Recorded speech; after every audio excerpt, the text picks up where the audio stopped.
I don't think that you guys realize the benefits of having an online business.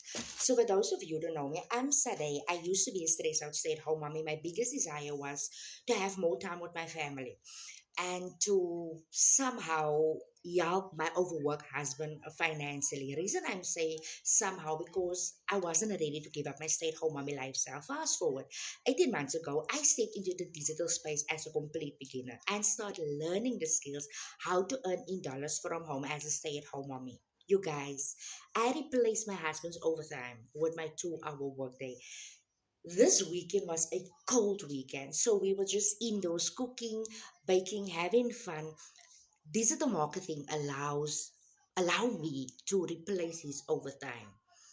My 2 hour work day allow me to replace my husband's overtime.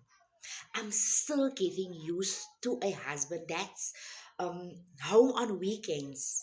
But all because I say yes to a 2 hour workday, all because I follow a step by step system.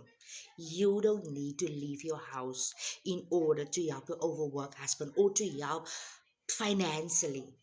If you want to know more about the program that I have followed for the past 18 months now, put a word ready in my comments and let me plug you.